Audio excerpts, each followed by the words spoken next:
Hi friends, welcome to 90% Knitting. This is episode 392.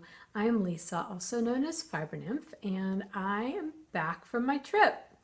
And my trip did include last week, which was when I was actually home, but my mom was still here, so I sort of lumped it all together as me just being sort of away because I wasn't really tuned into much of anything else except spending time with my family, which was amazing. It was just lovely having so much time with my older son and his family, and then with my mom at her house, and then my mom here last week, and her husband, of course.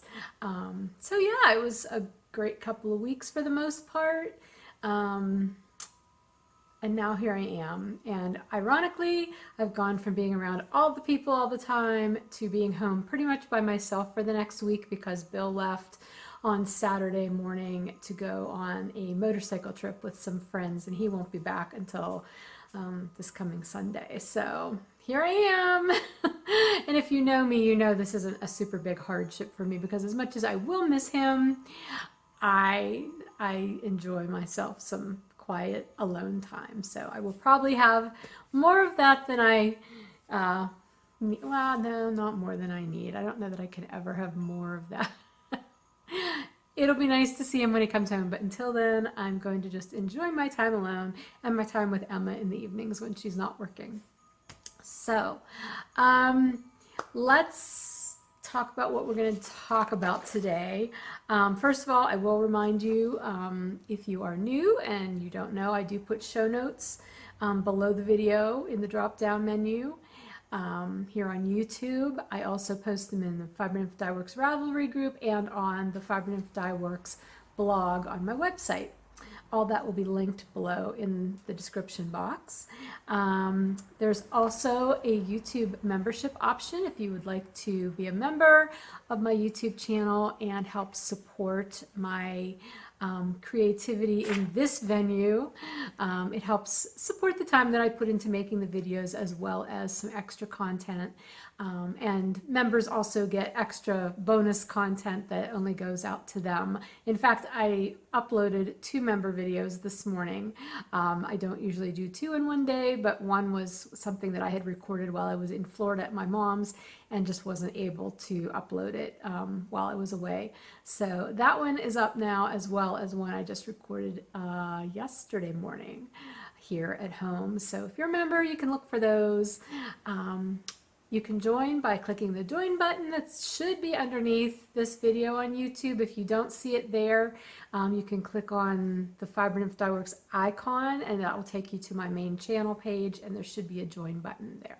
I appreciate everyone who does join and helps to support this aspect of my creating on this channel. It's greatly appreciated. Okay, I am wearing no knitwear today because it is quite warm, although right now there's a lovely breeze coming in this window behind me. Feels really good. So no knitwear on, but I've got a lot to show you. I do want to just point out, in case you don't make it all the way to the shop news segment, that I have club signups open right now for my next Yarn and Fiber Club, which is the Backyard Bird Watchers 2nd edition club. Those memberships will be open just a few more days through the end of June, and then they will close, and then the club shipments will start to go out in July. So you can see all of those details in the shop in the shop listing. There are full skein options, there are shorty sock set options, as well as fiber options for this round of the club. So I hope you'll find something that speaks to you. Also, I will be doing a shop update this coming Saturday morning, so that's July 2nd. I can't believe it's almost July. July 2nd at 10 a.m. And I will talk more about what will be going up into that during the shop news segment, but I will give you the heads up that I do have my summer palette pie coming out this week. So if you like the pie colorways, you might want to check that out. And lastly, because this is the 4th of July weekend here in the United States, I am offering free US shipping all weekend, Friday through Monday. No coupon code needed. So if you do order either during the update or any other time during the weekend and you're in the US, you will get free shipping. I will say I'm finding the whole holiday thing kind of ironic this year in a sad sort of way. You know, 4th of July, we are celebrating our country's independence and autonomy, when Friday, a goodly portion of our population lost the right to their own autonomy. I'm not going to go into this in great detail because I know that that's not why you're here, but I feel like I would be I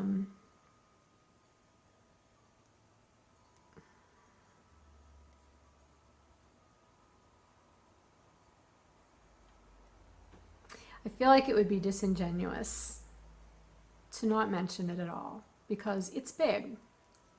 I know we all have different views on it, and I'm not going to share what my views are because that's not something I'm going to talk about on the podcast. Suffice it to say, my feelings are all over the place. I'm largely angry and hurt and sad and frustrated. So that's where I'm at. But when things come up that invoke those kinds of feelings in me, the two things I try to do is learn. I seek knowledge and try to learn as much as I can about the topic. And so that is what I'm doing now about this issue, historically, and what's going on now. And yeah, I'm trying to become informed. And secondly, I try to think, what is it that I can do that will be productive and edifying, and promote the kind of change I would like to see. And right now what comes to mind is listening. I want to hear what people think, and I want to hear not just people who think like me, but I also value input that is shared respectfully from people who have all kinds of views, because that's the only way we learn what other people think. And I think that's important. Doesn't necessarily have to change your view, but it's important to learn what other people's views are. So that's a big thing. And also vote.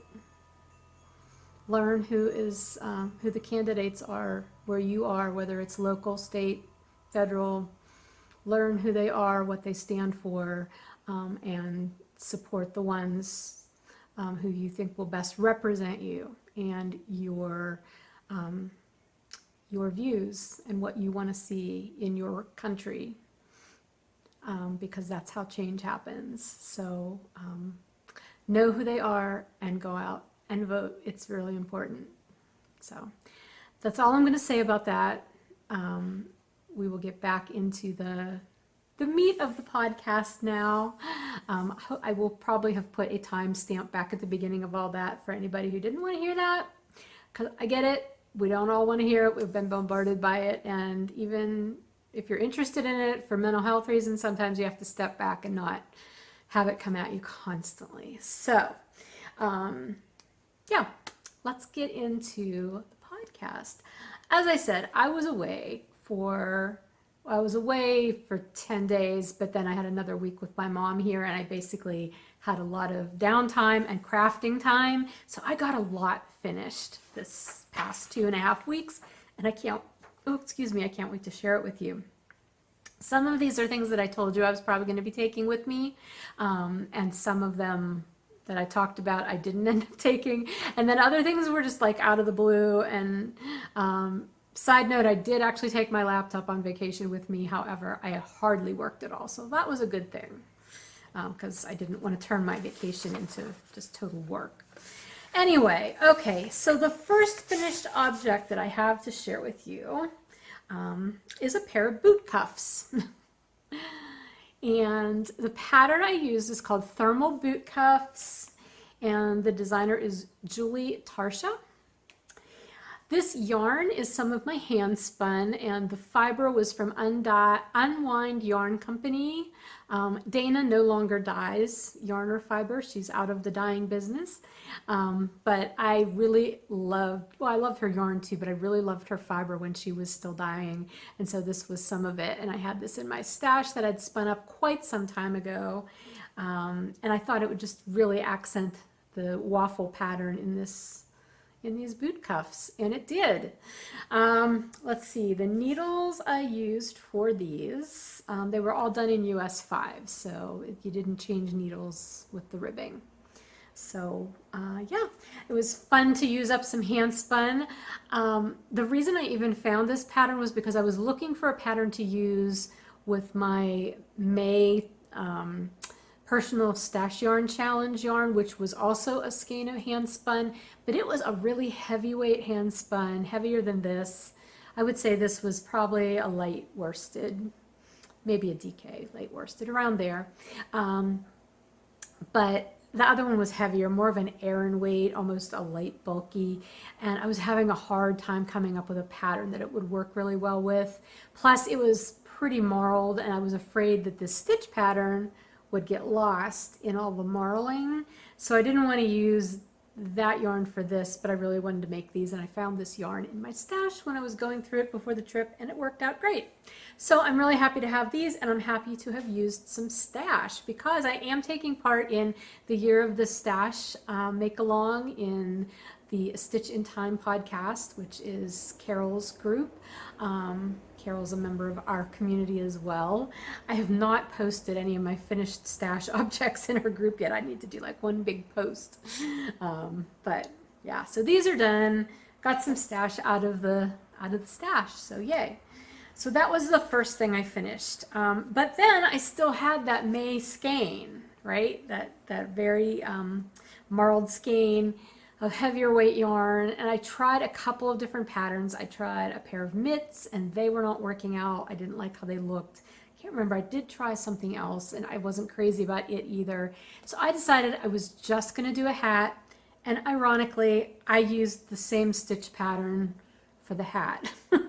I wasn't going to use that stitch pattern. That's why I didn't use this yarn for those leg warmer or the boot toppers, because I was afraid the stitch pattern wouldn't stand out. That was totally unfounded, because I think it looks great, and I really love how the hat turned out in this hand spun. This hand spun is unknown. It was not labeled in my stash. I cannot find any notes that match up with what this was, so I'm really unsure what the fiber was, where I got it, whatever, but it was lovely to knit with. I would try it on, but the way I have my hair pulled up, I don't think that'll work very well. It's a very dense hat. Now, I used 4s and 6s. No, I used 7s and 8s. I was gonna say 4s and 6s would make it bulletproof. I used 7s and 8s. It's a very dense fabric though, and it's super warm, and it fits really snugly and nice. So I'm really looking forward to this one. I was going to see if Emma wanted this one, but I think I'm going to keep this one for me. It's the kind of hat I really like to wear. So no pattern. Again, it was just the same waffle kind of stitch motif that was used in those thermal boot toppers. Okay, so that was my second finished object for the trip. And then I also took with me my June personal stash yarn challenge yarn, which had been a mini set of DK weight skeins they were my yarn, Fiber Nymph Dye Works. There were 6 25-gram skeins in the set. 5 of them were Bonafide, which is the 100% superwash merino base, and then the 6th one was Beguiled, which has some sparkle in it. And so I found a really fun pattern, and it worked out great, and used almost all of the yarn. I have 2 balls left of 2 of the colors that didn't get used quite as much, but overall I used a lot of it, and here it is. Look at this cowl, isn't it fun? Oh my gosh. If I hold it this way, you can see those triangles that are in the middle there. They kind of blend in and they're getting blown out, but this was such a fun pattern to make. Okay, the pattern name is Llariega. Llariega. I'm going to Llariega. The Llariega cow, designed by Balin Fernandez. I'm probably mispronouncing those names, and I apologize. But yeah, it was so much fun, and it was very intuitive. I really didn't have to look at the pattern much at all. So it starts down here. I cast on with this brown. And so you do the ribbing and then you start doing this triangle motif with that first color and then your next color. Now the way the pattern's written, I think she was just doing it mainly with 2 colors. There were all kinds of varieties though, because obviously you can adapt this to as many colors of yarn as you would want to use. And in that way, it makes a really good stash buster. Or it would. I didn't use, well, I did use stash, but I used a mini set of stash. So anyway, so yeah, ribbing and then the brown with the second color. And then they swap places and you're constantly swapping one out and adding the next color. So that's what I did up through here where I got to this perfect mauve color right there. I know it looks a little light brown, but it's actually mauve. And that was my halfway point. And then I just reversed and did the same patterning, but the opposite direction. Right here, let's see. Yeah, that was where it's joined. That's why it looks kind of funny there. If you look at it this way, you can see it better. I knew I was not going to have enough brown to do both parts of the triangle and the ribbing. So I ended up ending like a half of a repeat early and then doing the ribbing in the purple, which I also, the dark purple, I didn't have enough of. So as you can see, I did most of the ribbing in the purple and then 1 round in the brown, and then I bound off in the brown. So that was my ending point. It's a really nice cowl though. It's squishy, it is blocked, and interestingly enough, this is actually a little bit too loose. Usually my color work tends to be a little too tight, but I was, I guess, overcompensating. So I did block it, but I think I may dampen it and toss it in the dryer since it's super wash, and that should snug it up a little bit. But it sits really nice. It's going to be nice and squishy around my neck this winter. I would offer this one to Emma, but she's not much of a cowl wearer, so I think this will also end up just being mine. So again, I used up a whole lot of stash, and that was my July challenge yarn, so it was really nice to get that out of the stash. And let's see, did I say what needles I used for that? That one I think was 4s and 6s. Yes, it was. Okay, so moving on, those were all new projects. And then I did take with me my Vamping shawl, which I started back in March. And I started that in March because the yarn that I had for my March stash challenge yarn, I used really quickly, and then I had the whole rest of March, so I pulled something else out. And you might remember that I had like a whole bag full of little minis and leftovers that were all different shades of purples and blues. And some variegateds in there too that had some other colors, but I had planned to do some sort of project that would use sort of a gradient effect with all those colors. And so when I started my Vamping shawl back in March, that was my plan. I have to say, the whole planned gradient aspect of it went out the window super early because it was impossible to really keep track of which ball was next in line. So I just kind of winged it, and I'm really happy with how it turned out, and I did finish it while I was away. So that was exciting. I think I actually finished it in the car on the ride home. It's huge, and I have to put it up over my face for a minute, so I'm going to stop talking, but I just want to show you how big it is. So this is the beginning end. You start here, and then you're doing this increase along this increase point here. And once you use about 1/3 of your yarn, the pattern tells you work till you have 1/3 of your yarn used, and then you start doing it so that you're not increasing anymore. You're maintaining the number of stitches, but you're doing it in such a way that moves that seam over. If you've ever done the Find Your Fade, it's a very similar thing. So then you get to here, and that seam ends right here, that center point. And so then the rest of the way you're just working without doing anything like that. And you're not really decreasing.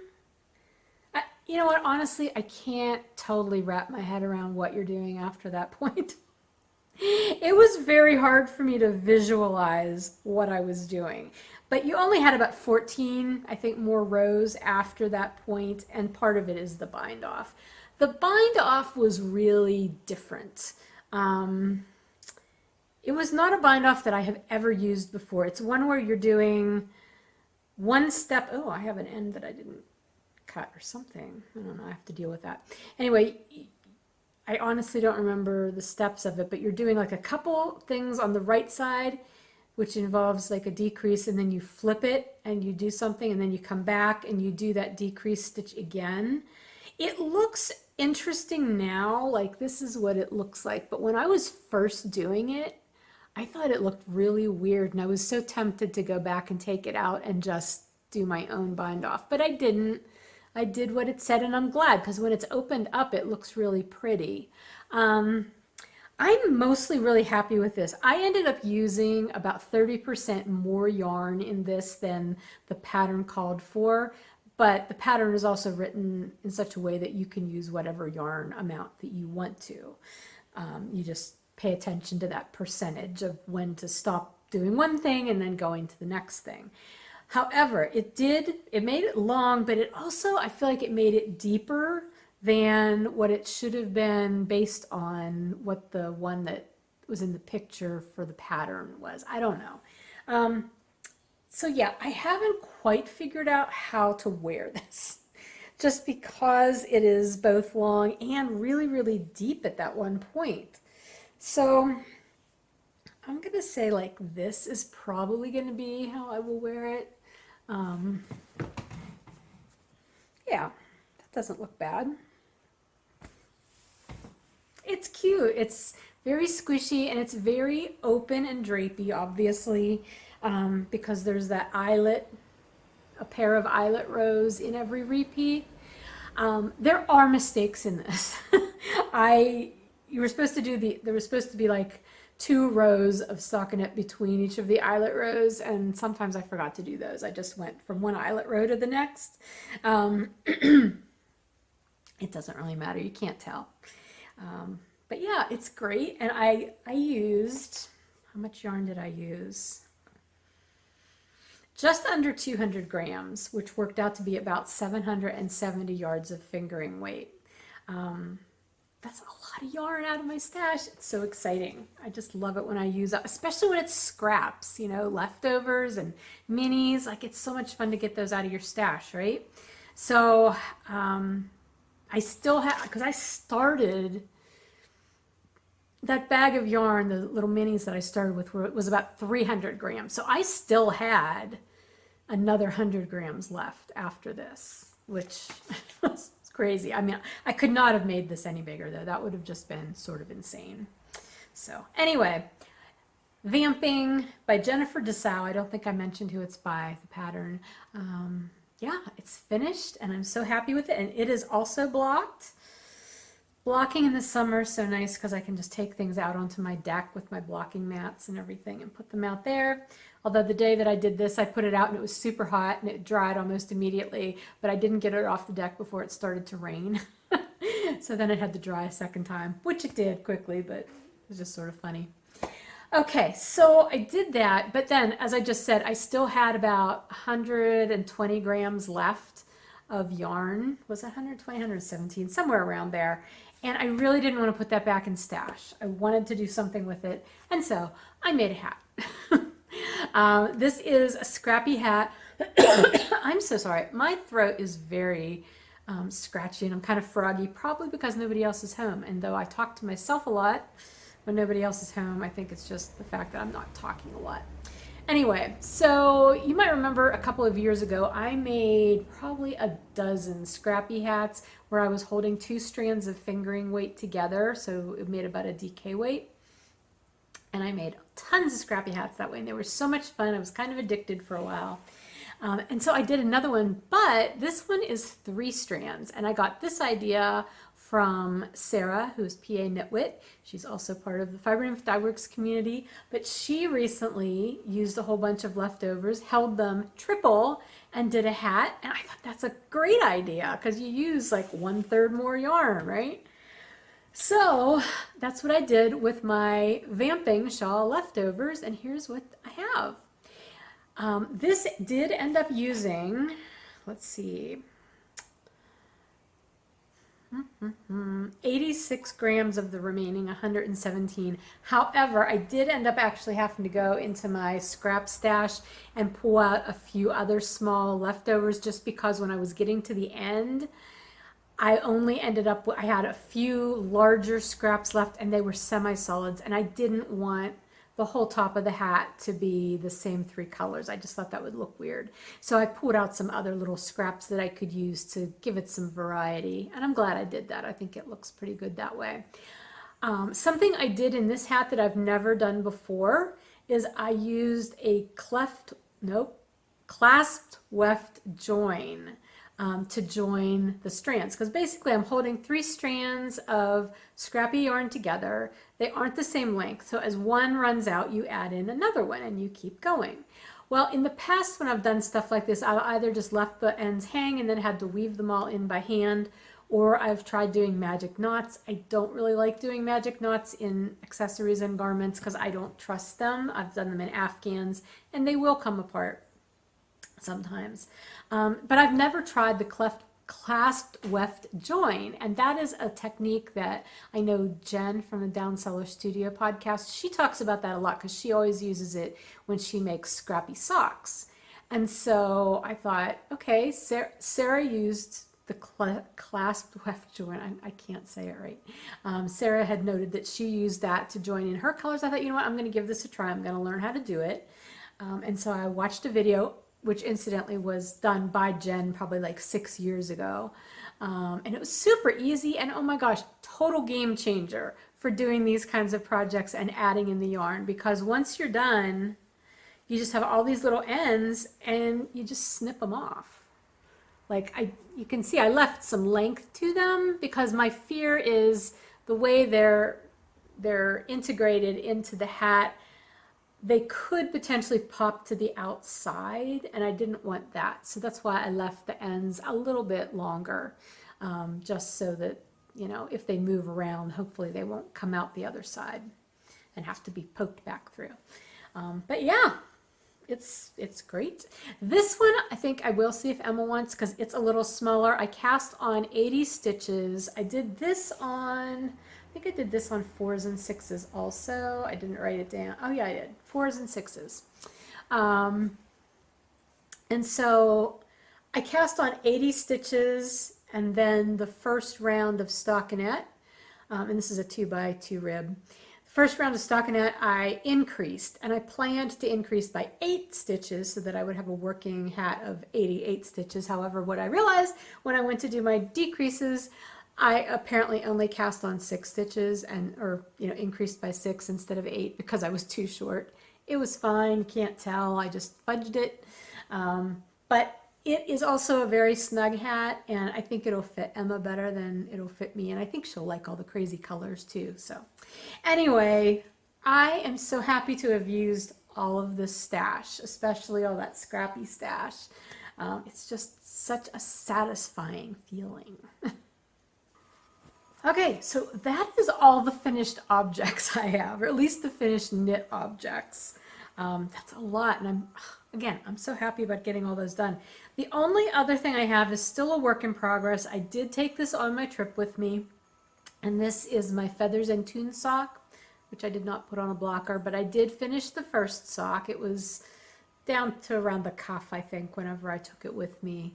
I finished this actually on the car ride from North Carolina down to Florida, and it was funny because when I first finished it, I realized I finished it about a ½ an inch too short, so I had to rip the toe out and do it again, excuse me, to make it the right length. But when you have a long car ride, you can do that and it's not a big deal. So I have not yet cast on the second sock. I will be doing that eventually, but honestly right now I am just not feeling socks.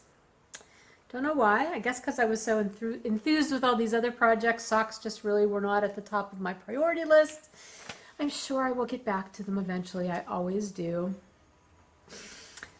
Sorry, my nose is a little itchy there.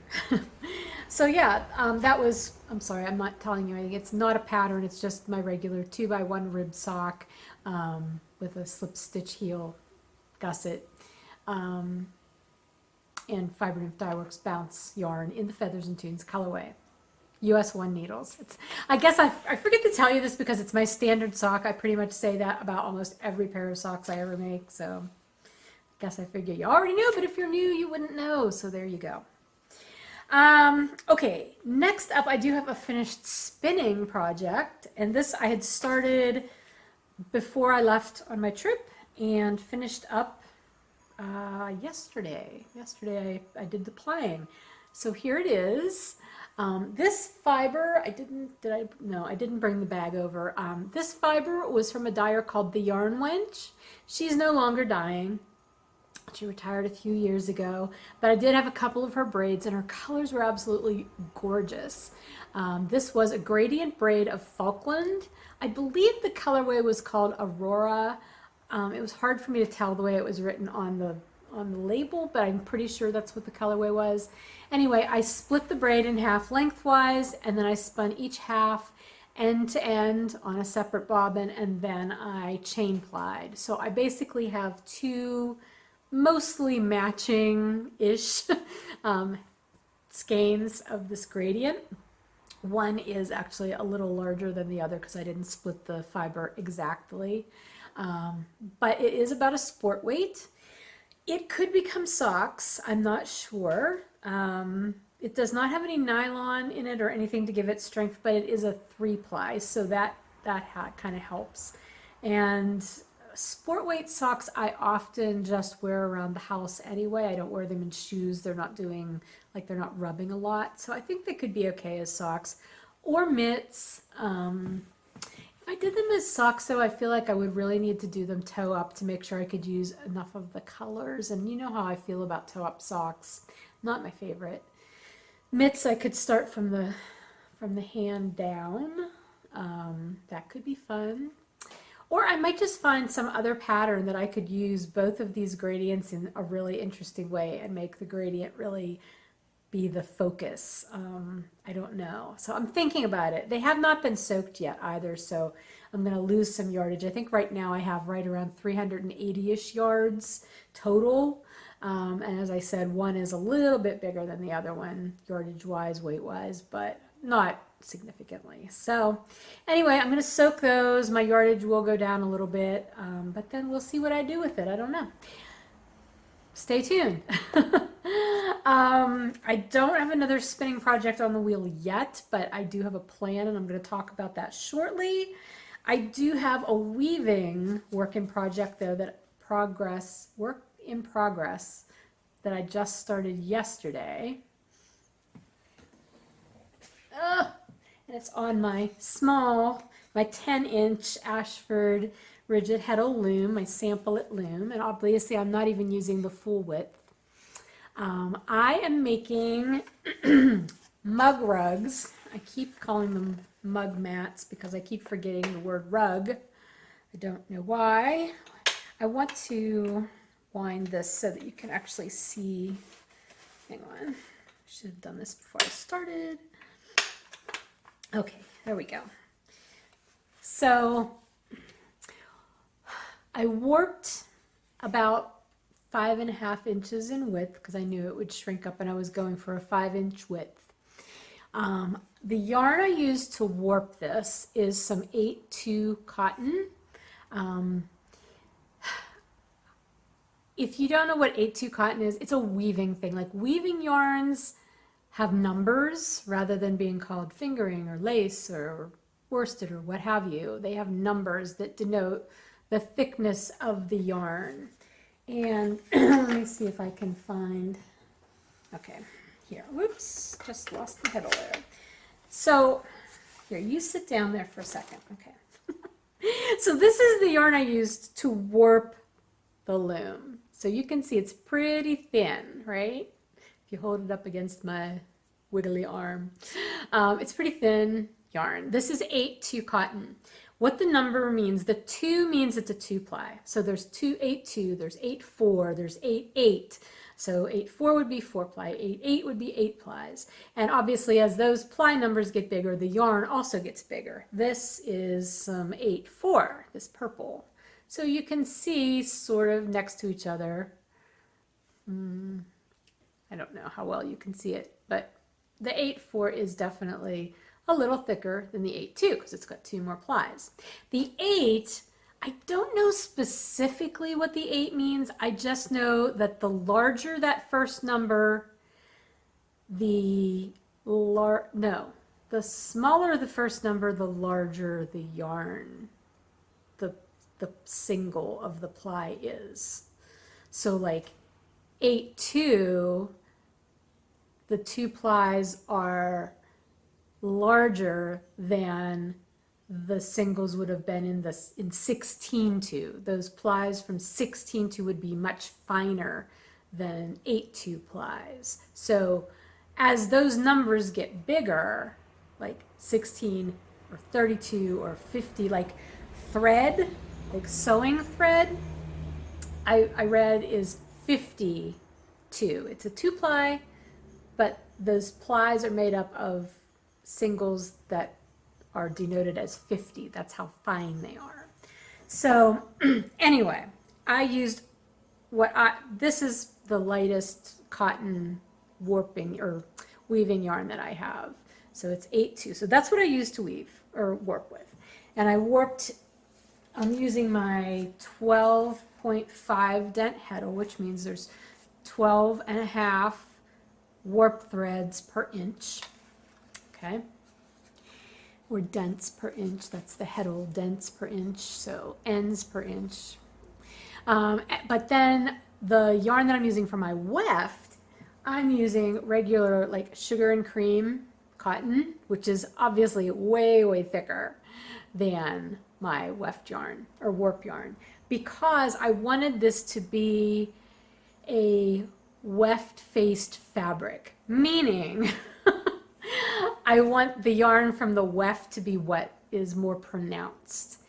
And what I understand about that, I'm still really learning the weaving stuff. If you want something to be weft-faced, the traditional way to do that is to make your warp threads further apart so that the weft yarn that's going across has more space to pack in and be next to each other, so it's more prominent. Whereas if you wanted something to be warp-faced, you would make the warp threads closer together, so then your weft yarn doesn't pack in quite as much and you see more of the warp threads. That is my rudimentary understanding of those terms. But I wanted this to be warp-faced, and I wanted this to be weft-faced. So I figured I could accomplish that by, number one, using the lighter weight warp yarn. Oh my gosh, I'm sorry, all these W words. Using the lighter weight warp yarn would, just by its nature, put them further apart than the weft yarn would have been if I would have used this for the warp. You know what I mean? So this is packing in quite tightly because of how far apart the warp yarns are in comparison to the weft yarns. I hope that makes sense. It may, if you're a really experienced weaver, you might be like, yeah, that is not exactly how it works. And I respect that, but that's my very newbie weaver's interpretation of that. Oh, I'm sorry, I'm flushed all of a sudden. Oh my gosh. Gotta love this time of life. Anyway, okay. And the reason I have this spacer in here is because I have done the hem stitching both at the bottom of this and at the top already. So this is one mug rug. And when I'm done, you can see here's space in between this one and this one. I have 3 of these on here already on this warp. So when I'm done and I take it off the loom, I'm going to cut these, and so each mug rug will have fringe. And I'm just putting the spacer in to set up to be ready to start the next one, and then that also allows for there to be warp threads that will be fringe. So anyway, The reason I'm deciding to do mug rugs, because you might be wondering, Lisa, how many mug rugs do you really need? Not a lot, but what I want to do in my next weaving project, I want to make placemats, and this was my mental plan for how I want to do the placemats. I want to warp with this yarn and then do the weft with the heavier yarn. But I wanted to make sure it was going to work out the way I was envisioning it. And so far, it seems to be. So I'm happy with that. Once I'm done with this and I get them cut off the loom and I soak them and see what they're like after they've been finished, I will have a better handle on that. But I'm pretty confident that this is going to work out okay and turn out the way I want it to. So yay. And I will do the placemats on my larger loom, which is sitting over there, so that I can do them, you know, lengthwise like this and have the fringe on either side of the placemat. So stay tuned, but I'm really enjoying trying a new weaving project because I haven't had a ton of luck weaving with cotton, and so I'm trying to get a better handle on that. Most of my weaving that I've really think has turned out well has been with wool yarns. So anyway, that's what I'm doing. Okay, so upcoming. That's all my projects that I'm working on right now. I mean, obviously I have other knit projects that you've seen in the past, but I haven't worked on them, so I'm not showing them to you. But anyway, that's everything that I'm working on right now. Upcoming. With regard to spinning, I alluded to this a minute ago. I have a combo spin that I want to do. But actually I'm going to show you this first because as I was looking for some fiber that I wanted to add to my combo spin fibers, I found this, and I don't know if you remember this. I think this was in 2017, no, 2015 maybe. I had in the shop Shetland sets that were 5 different colors of Shetland wool. Shetland comes in a number of different colors, natural colors. It's amazing. And I had these 4 plus this really dark one. And for whatever reason, I spun up the first 4 of them in my set that I kept. I never did the dark one. I don't know why. So I am going to do this next because I would like to have this yarn just finished so that I can use it for something. I don't know. I would really like to use that. It might become part of my hat. Do you remember my hat project, which then turned into a half a hat because I was tired of it and didn't want to have to do a full square hat? So I may end up using these colors as the outside colors. I don't know. We'll see. But I have to spin this one up. So that's next on the docket for my spinning. But then when I'm done with that spinning project, I'm going to do a combo spin specifically to knit the DRK Everyday Pullover, I think it's called, or Everyday Sweater. It's a Andrea Mallory pattern, DRK, Dre Renee Knits. And you know, my other combo spin I did specifically to do her weekender. I'm not sure what it is about her sweaters and combo spins, but apparently it's a thing for me. At least it is the second time. So anyway, I had this bin here. I had this full of 5 braids of fiber that I had set aside years ago. Actually, probably back around the time that I was doing that other combo spin, I had pulled these fibers out and put them together because I thought, oh, this would make a really nice combo spin as well. And I've just never had a chance to get to it. So I pulled these back out this week and looked at them, and I'm still really excited about them. So I'm going to share these with you. The first one, and ironically, all 4 of the ones in here are all from dyers that are no longer dyeing. This first one is another braid of Unwind Yarn Company, who, again, I said Dana is no longer dyeing. Isn't that beautiful? But that is some Polworth silk, right? Yep, Polworth silk. Here, Lava Flow. Just love those colors. And then the next one is some Hobbledehoy fiber, which is Merino wool, silk, and bamboo. Hobbledehoy is no longer dyeing either that I know of. So look how pretty those go together.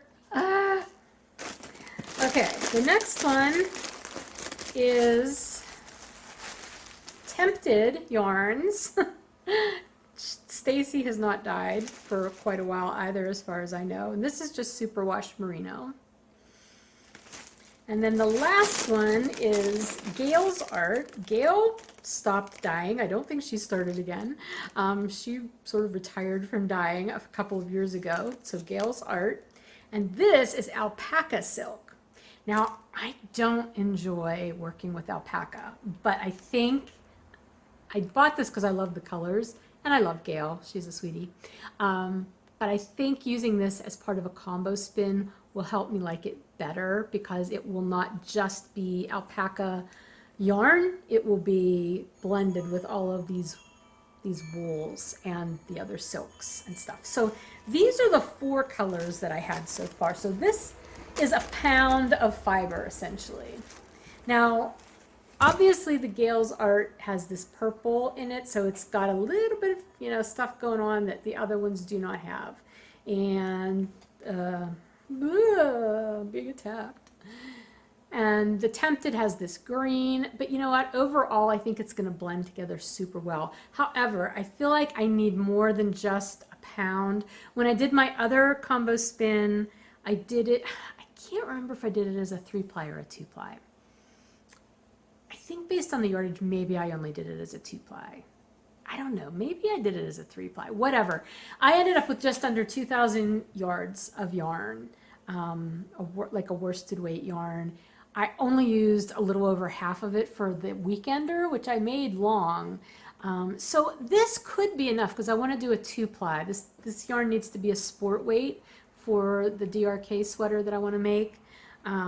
So I could get away with just 4 skeins maybe, but I don't want to risk it and be done with it and then run out, and because then you're kind of screwed. So I went through my stash, and that was actually when I found that Shetland that I never finished. And I pulled out these 2 packages of John Arbon fiber. This is their Devonia fiber, 50% Exmoor Blueface, 30% Devon Blueface Leicester, and 20% Wensleydale. These are each 100 grams.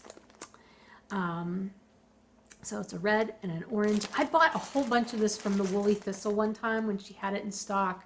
And there's like, I think I have like 3 reds and some blues and some greens and then this orange. I don't know why. I think I only have 1 orange. So I don't know if I'll use all of both of these. I may just use like half of both of these to give me the extra amount of fiber that I think would be helpful to have. But anyway, I'm really excited to start that combo spin because I think the colors are just going to be amazing together.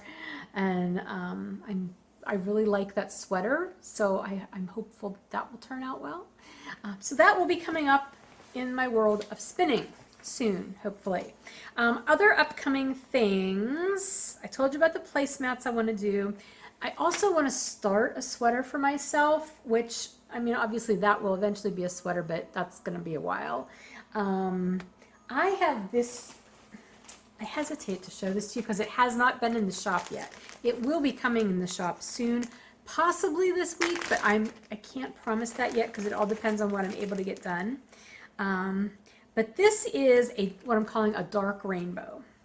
So these are, I have a few of them already wound into balls.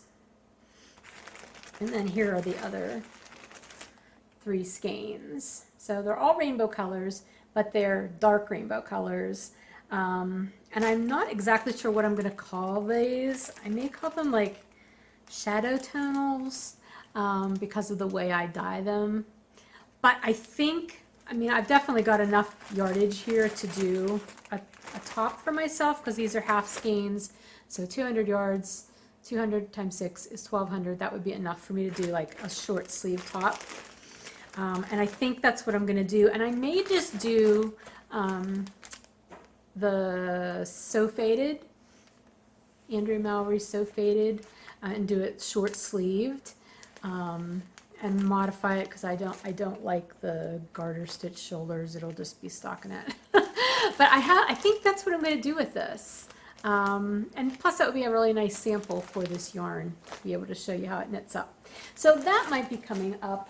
I have a couple of other sweaters that I keep looking at, patterns, so I don't know, who knows where I'll end up. And I also want to crochet a top for Emma because I have a bunch of yarn that I've purchased for her at her request and patterns that she likes, and I just need to do one. And a crochet one will go pretty quick, so hopefully I'll get that done pretty soon too. I've got all of these plans, all of the plans.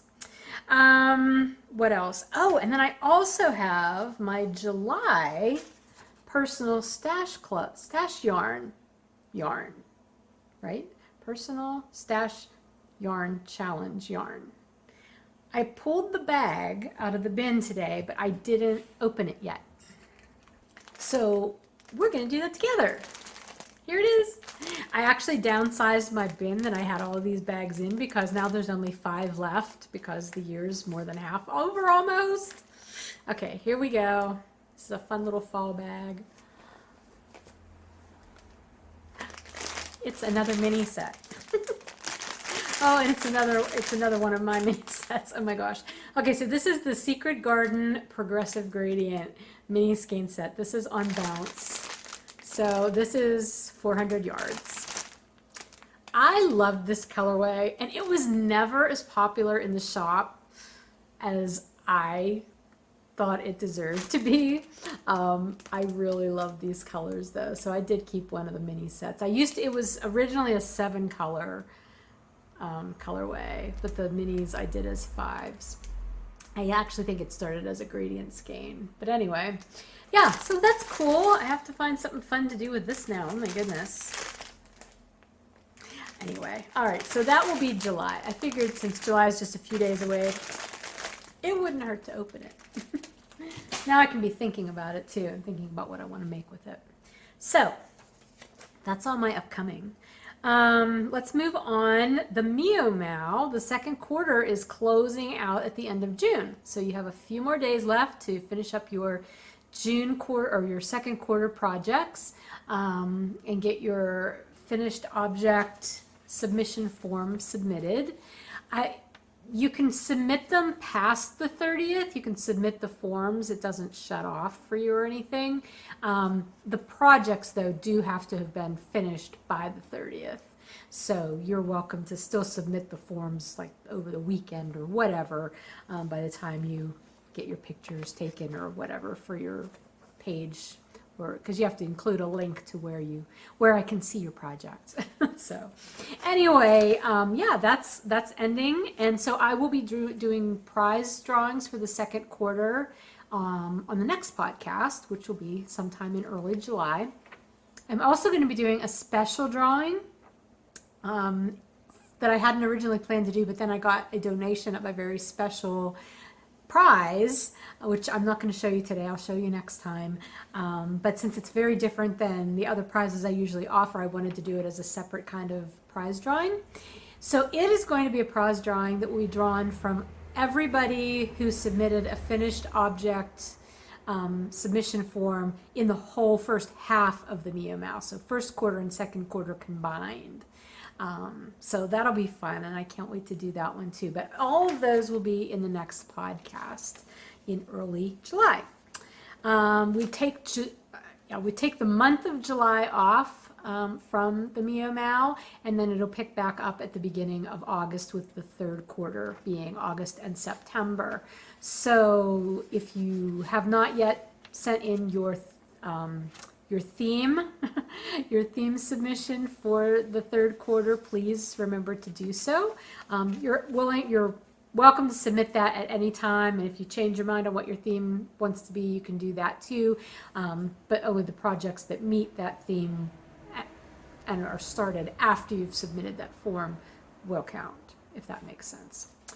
Okay, if you have any questions, please let me know. Email me or check out the Ravelry group. There's all the guidelines written there. I will link. That's all going to be linked below in the show notes.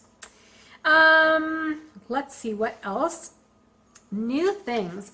You know, this was not a trip where I did a lot of shopping, and I did no real yarn shopping or anything, but I was gifted something before I went away, and I just needed to show it to you because it was so sweet. and it will be so useful. They are ball bands for your hand spun. And this was gifted to me by Aquila, who hosts the A Lefty Knitter podcast. And she probably just got tired of hearing me say how much I don't keep track of my hand spun. Because I'm tired of hearing me say that. No, but she knew that I was having trouble with that, and she found these, I think she said on Etsy. I don't know what the shop was, though. I'll have to ask her so I can put that in the show notes, too.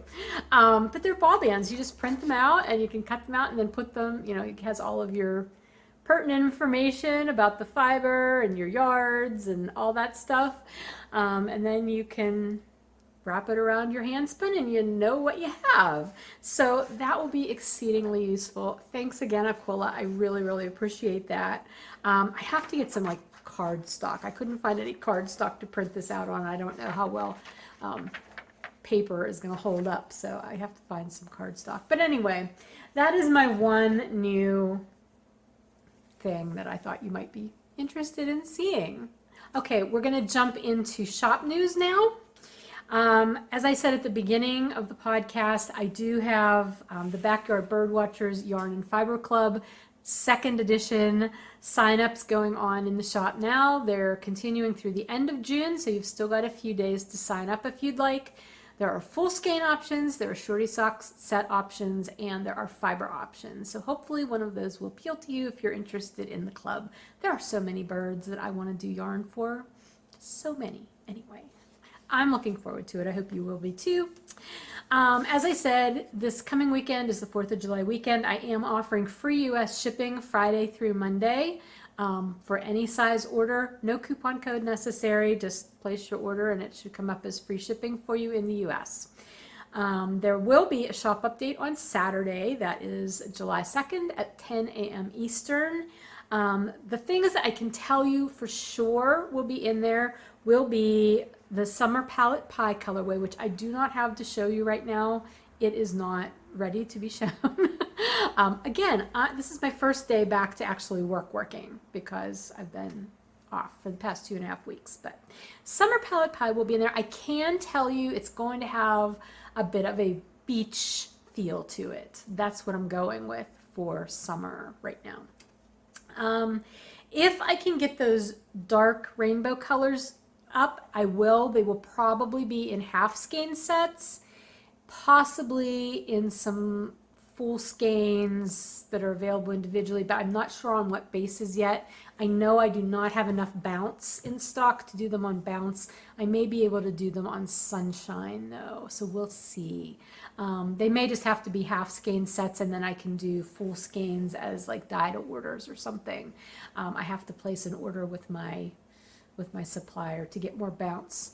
And also I just want to give you a heads up. I'm almost completely out of bedazzled right now, other than what I already have prepped to dye for different colorways. My supplier is also out of it, which is very frustrating because I know a lot of you like bedazzled, but it should hopefully be available again come the middle of July, fingers crossed. But that was why I didn't include it in the club offerings, because I can't guarantee that I'll have it. So if you don't see a lot of bedazzled in the shop coming up, that's why. And I apologize because I know some of you really like it. Lastly, I'm hoping to be able to dye up my remaining, this hurts me to say, my remaining supply of ridgetop fingering and ridgetop DK.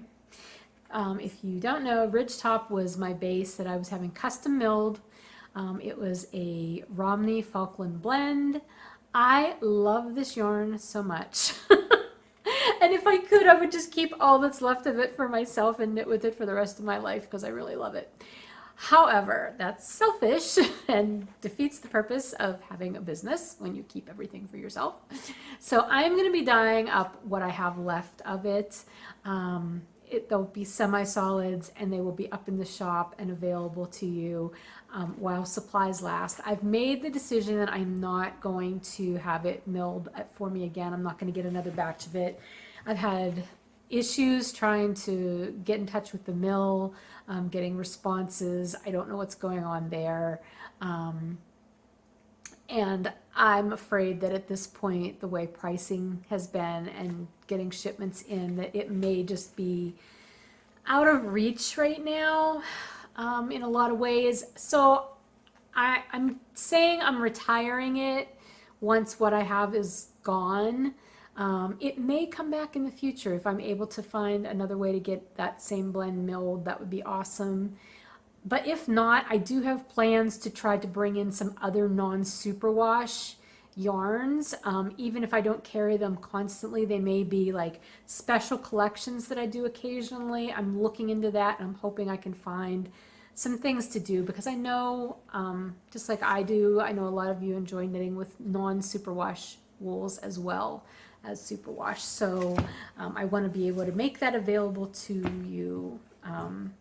I am just really sad that I think this is probably the end of Ridgetop for the foreseeable future, but you know, everything can't last forever apparently.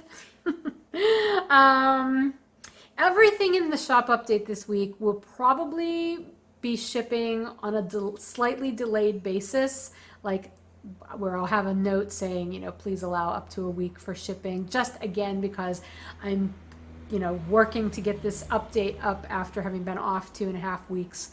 Things are just a little bit slower than usual. And if I end up having to do those dark rainbow skeins, the full skeins as dyed orders, that will be in the listing and you'll know that. So that hopefully will be quick turnaround though. And I told you about the bedazzled shortage. So yeah, that's everything for shop news right now, which just leaves me what's bringing me joy this week. It's always important to look for the joyful things, even when everything seems to be burning down around you. Not everything. Life is good in a lot of ways, but you know, some things are pretty crappy. But anyway, I am finding joy in being back home in my familiar space. I loved being here with my mom, but now that she's gone and Bill's away, you know, I'm feeling like this is a good week for me to just take some time, be quiet, and reset, especially for the upcoming next half of the year, because this is when things really start to get busy. Not so much July, but once August hits, like it feels like the rest of the year just rolls really, really fast. So I think now is a really good time for me to like reset and get things planned and, you know, have a good handle on things before it starts to get out of control. Joy is being brought to me by the fact that there is always hope. There's always hope for things to change, for positive things to happen in the face of adversity. Hope does not happen just for the heck of it. Things have to happen through action and effort. So, you know, thinking about that. But I choose to remain optimistic. That is my choice, and I take it.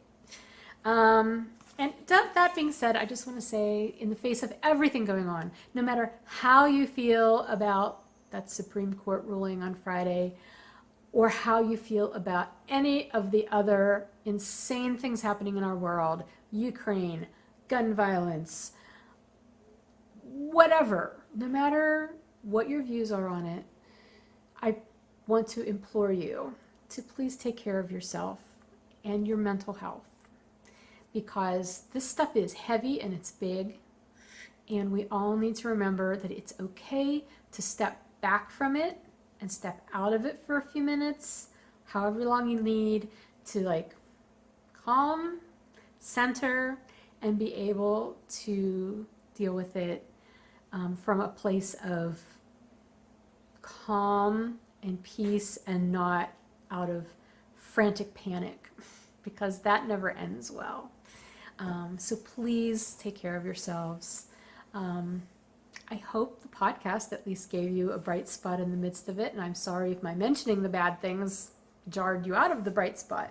But again, there's like a balance between, like, you know, ignoring that stuff and being realistic that it's there.